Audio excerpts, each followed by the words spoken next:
day, everyone.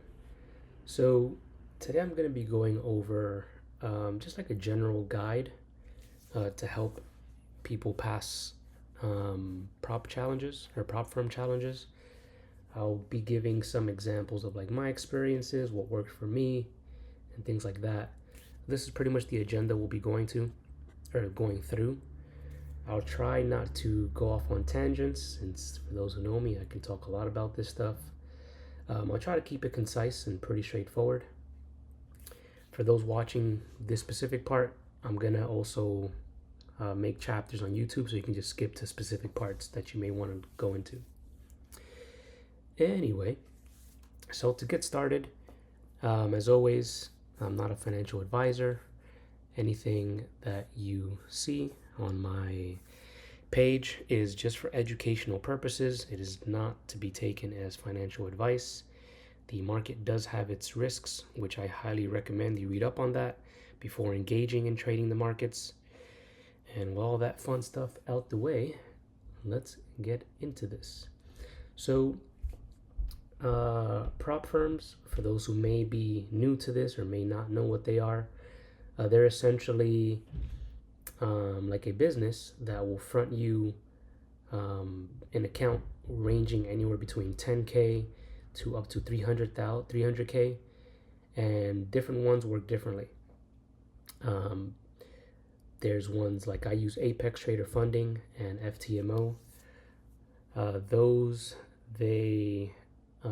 Apex, they have a lot of deals that go on. You might get like a 25, 50K, 100K account, anywhere between like 30 to like $50. I won't really go into the details of like how they work in this video. This is more so like a guide on helping how to pass them. If you want to look more into like how they actually work, I'll put the links in the bio or description of this video so you can do your own research. All right, let's get started. So a lot of things that I've seen is a lot of risk management issues when it comes to trading prop firms. There's like I would say like psychological traps in a sense that people get stuck into. For example, let's say for the sake of the conversation, you get a 25K account and you pay what, $30 for it. So people get in these habits of like, well, if I blow this account, who cares? It's just $30. But you don't want to get stuck in that type of mentality or habit, because those $30 can add up a lot. I know somebody who spent about probably more than $10,000 on accounts and resets and never got a payout. And you do not want to build bad habits, especially in trading, because it can be financially taxing, mentally taxing, and overall frustrating. So we want to practice our good habits from the beginning as best as we can and build upon that. So when it comes to risk management and sizing, this is really just in relation to the type of account that you have, in the sense of the size of the account. And I'll give you an example to make it make a little more sense. So let's just say, for the sake of the conversation, and for those who know how prop firms work, you'll understand this part. Again, I'm not going to go too much into detail on how prop firm works, or how prop firms work anyway. But anyway, let's say for the 25K account on Apex, I think it's $1,500 target to pass the challenge. And then the drawdown, I think, is like $1,250, or I think it might be the same as the target, if I recall correctly. So with this specific account, and I believe they limit you to, let's see, I think what, 20 for the 25K account. It was like 2 contracts, I think, if I recall correctly. Just want to see the 25K, sir. There we go. Yeah, 4 contracts they limit you to. Now, what what you don't want to do is be like, all right, well, they give me 4 contracts maximum, right? Just because they give you 4 contracts of minis does not mean you should be putting on a 4 contract position. And the reason why I say that is because let's just say, for the sake of the conversation, you trade ES. And as we know, 1 point on ES equals $50 per point. And that's $50 per point winner, profit or loss, depending if it's going against you or for you, of course. Now, if you're with 4 contracts, that's going to be $200 every point. So with the max drawdown of $1,500, you only have about 7.5 points before the account is blown. So obviously, we don't want to be maxing out with our contract size just because they give us the ability to do so. Remember, the way these prop firms are built are to profit off of people buying new challenges, failing, paying reset fees, and so on and so forth. So you don't want to get stuck in that over leveraging mindset. And you don't want to go into it thinking, hey, well, if I just do 4 contracts, I can beat the account in 7.5 points. But with Apex, you have the trailing drawdown. Again, I'm not going to go into details of that, but for those who know, understand what I'm talking about. So the way I like to approach this and the way I approached it in my personal accounts and with my prop firms, well, mainly just the prop firms anyway. When I was trading on a 25K account, I used initially 5 MNQ when I was trading. Maximum loss that I would take on a trade would be $100, which would equate to what's that? I think it was like each trade had a 10-point stop loss with the way that I trade. So the way I like to view this is, all right, if my max loss is $1,500 and I lose $100 per trade, maximum that I can lose is 15 times in a row before my account is blown. Now, obviously, with the proper risk management that I'm showing here, and if you have a proper edge and you take your solid setups, that'll be impossible. And by following your rules, etc. So when I had the 5 MNQ, I pretty much used that until I passed the account. And then once I got the actual funded account after I passed the challenge, I still used 5 MNQ until I built a buffer between me and the drawdown after I got the live account. So after I got to, I think the drawdown stops at 26.6K for that account once you reach that target on the funded one. So I went all the way up to 28K. And then to me, that's like zero, starting at zero. So now that I have an additional almost $3,000 of drawdown that I can mess with, I upped my contract size to 1 NQ or 10 MNQ. And with my 10-point stop, that limited me to $200 max loss per trade. So now I still had my 15 losing trades in a row before the account is blown. However, of course, with the risk management and the proper trades and the discipline, the rule following, all that stuff, that would be impossible to lose that account. And also understand, and I'll probably talk about this later in the psychology part, which I misspelled up here. Losing is inevitable, especially in trading. It's part of the process. You cannot escape losing. If you don't like losing, you're going to have to train your brain to be a good loser, because that's the way you're going to succeed here. I have losing days myself. In March, looking at my journal, I think I had 11 red days. But my red days were minimized as opposed to having big red days. Because again, I know losing days are part of this. And you don't want to get stuck in that revenge trading or blowing accounts just because you're losing a trade. Remember, this is part of the game, part of the business, part of doing business, rather. So when it comes to sizing, you can look at it this way. And this can fluctuate depending on what your process is, in the sense of, let's say if your trades, the maximum that you may lose is $150 on this size of account.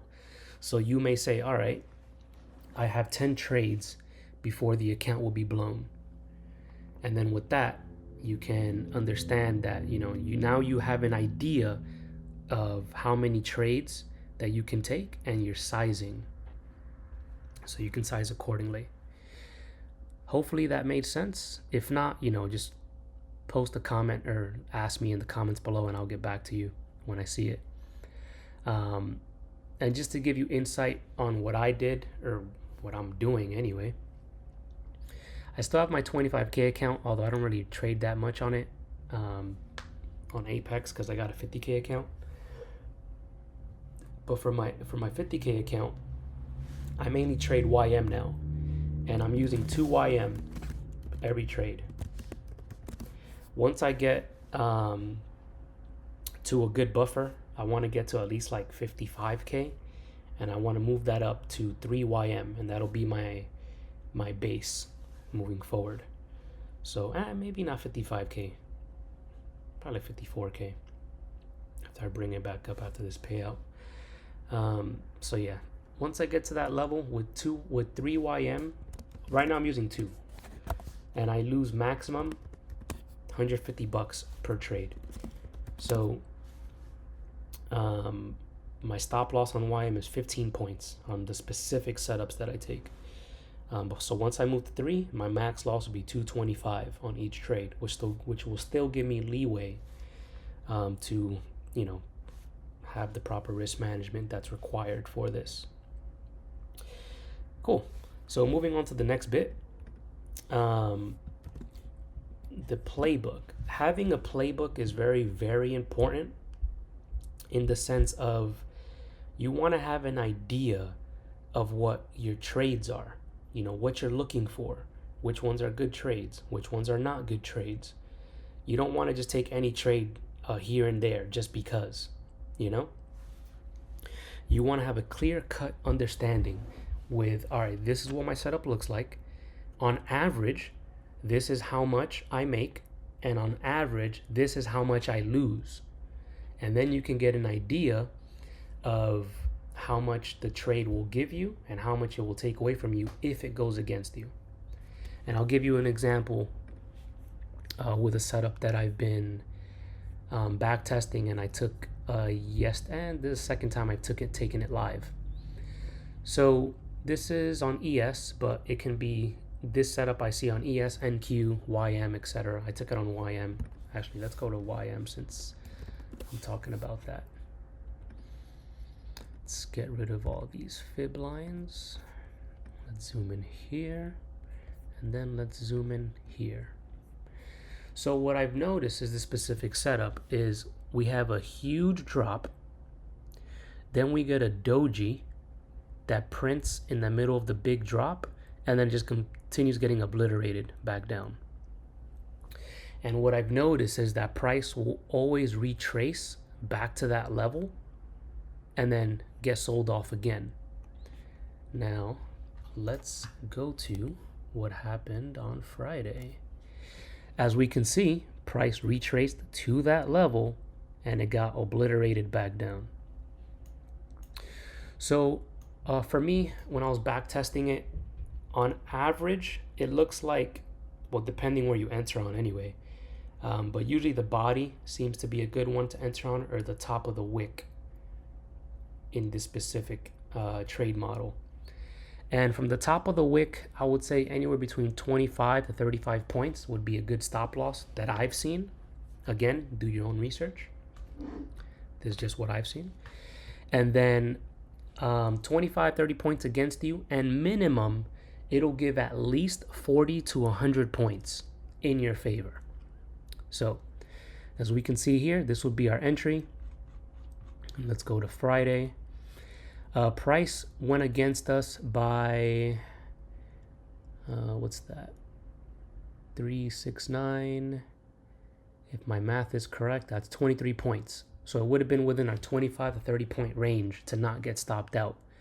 It would have filled us on this candle, went up, and then got killed back down. So from entry 39346, it died literally 100 points within 15 minutes. My goal every day is 30 points on YM. I was super good on this trade. Anyway, assuming you held longer, which I probably would have gotten out at this level here once it hit that level there. If you held this, it went all the way to about 200, almost 200 points in your favor. Again, obviously this is hindsight, but again, from what I've seen, it at least always gave 40 to 100 points every single time, or at least all the times I've seen it. I haven't seen it fail yet. Granted, I've only probably seen this about 5 times in the last 2-3 months, if I recall correctly. Haven't seen it fail yet. Always gives the 40 to 100 points from what I've seen. If you want to hold longer, that's on you. So now that I have this trade model, as I mentioned, let's go back to the playbook. I can assume, I don't have a name for this setup, but let's just call it test setup for the simplicity. Or actually, let's just call it the retracement setup for now. On average, we get a 30 point loss. For this specific setup, I sized down to 1 YM because the stop loss is wider than what I'm used to. So I'll still lose maximum of, what's that, 30 points, 150 bucks. Stop loss on average. And then profit on average, which is 40 through 100 points, which in turn will equal, I would make minimum on this trade $200 to $500 per contract. So now that I have an idea of my playbook and a specific setup, if I only wanted to take this setup, that means that I would have to lose this setup 10 times in order to blow my account. And with my, and on a winning side, if let's say we're using this, I'll need to win this trade 8 times with the minimum average of 200 per trade, or 3 times with the 100 point profit per trade. Again, I don't go for home runs. I like to take my profits as it comes to me, because all those wins add up.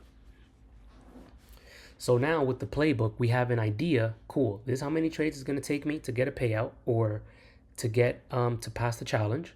And this is how many trades it'll have to go against me for this specific setup for me to blow the account.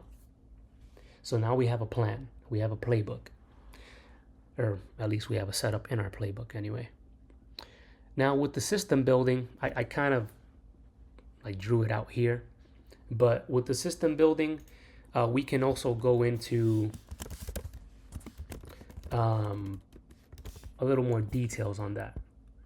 So with the system building, and this will kind of like touch up on disciplines, but with the system building alongside the playbook and like, you know, having a plan for your trades, risk management, etc., you know, you also want to have rules. So let's say, for example, one of my rules is stop trading after 3 losses. It doesn't matter if it's 3 losses in a row or just 3 losses in total for that day. I completely stop. This helps me minimize my losses. And if I am losing 3 times in a row, either something's going on where the trading conditions is not optimal for the way I trade, or I'm just on the wrong side of probability, or, you know, maybe something's going on with me that day that I need to take a step back and reassess. So having rules, super important. And again, everybody has their own rules. I'm not going to spend too much time here because everybody has different rules, and what have you. Um, I would say for the system building as well, when I'm trading futures, I only trade on my computer. If I'm not in front of my computer, I do not trade futures because I need to see the chart. I need to see the multiple time frames. If I'm just on my phone, I'm only seeing one time frame, and that's it. And that's not optimal. So you want to make your trading system, uh, you know, to make it optimal for you, whatever that may look like. Not being on chats, not being distracted, all that stuff. Again, not gonna go too deep into it. Just take your time making your rules and your system, and just uh, make a little template for yourself, just to get an idea. Cool. So again, system building, pretty straightforward. It kind of just like has these things added to it. Now to go into the psychology part of passing the prop firms, and even when you get the live account, you always want to approach your prop firm trading with the mentality of, I'm going to go into this with the mindset of performance, not the money. Because again, the money when it comes to trading is irrelevant to actually trading. The money is just a byproduct of our system of performing well. Now, what does that mean? To give an example, every day that I go into trading, I tell myself my only job is to follow my trading plan and to perform well. What does perform well mean for me? It means following my rules, getting in when my entry is presenting itself, taking profit according to my plan, and only trading the setups that I trade and not taking random setups because that's not in my trading plan. That's not in my system. So you always want to focus on your performance and your system.